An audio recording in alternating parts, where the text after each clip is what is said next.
সীতা অনেক দিন ধরে অসুস্থ। চিকিৎসা করানো সম্ভব হচ্ছিল না, টাকার অভাব ছিল।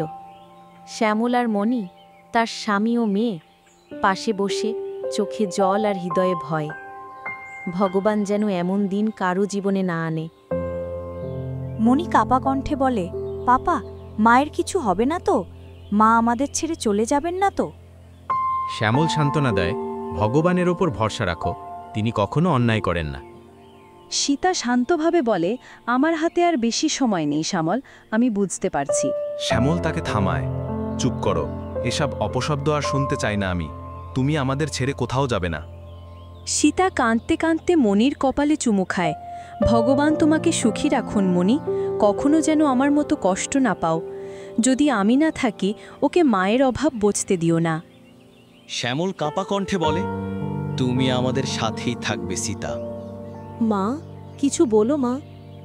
সীতা নিঃশব্দে চোখ বন্ধ করে, একটা শান্ত হাসি ঠোঁটে, কিন্তু শ্যামলের মনে ঝড় ওঠে।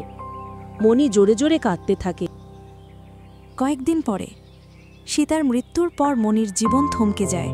বাবাকে সে অনেক দিন দেখেনি। হঠাৎ একদিন শ্যামল ফিরে আসে, কিন্তু একা নয়, সঙ্গে আসে দুজন নতুন মুখ। বলে, এ তোমার নতুন মা ভানুমতি, আর এই মেয়েটি মালা, তোমার নতুন বোন। মালা খুশি হয়ে বলে, আজ থেকে তুমি আমার দিদি, আমরা একসাথে খেলবো, গল্প করব। ভানুমতি আদর করে, তুমি আমার মেয়ে মণি, আজ থেকে আমার দুই মেয়ে, মণি আর মালা। সুখী পরিবারের দৃশ্য দেখে পাশের প্রতিবেশী গৌরীর হিংসা জন্ম নেয়। সে ভাবে, এটা তো নাটক, এত আদর, এ তো ঢাকা বিষ। গৌরী একদিন হঠাৎ ভানুমতির কাছে আসে, মুখে মিষ্টি কথা, মনে হিংসা। সে বলে, শোনো বোন, তুমি মণিকে নিজের মেয়ে বানিয়ে ফেলেছ, কিন্তু তোমার নিজের মেয়ে মালা, তাকে তো তুমি পিছনে ফেলছ। ভানুমতির মনে সন্দেহ আর দ্বিধা জন্ম নেয়। পরদিন থেকে ভানুমতি মণির ওপর কঠোর হয়ে ওঠে। এই মেয়েটা কিছু শিখবে না, সব কাজ তোমাকেই করতে হবে। কদিন রাগে মণিকে চড় মারে। মণি চুপচাপ বসে কাঁদে। মালা এসে জিজ্ঞেস করে, তুমি এত চুপচাপ কেন দিদি?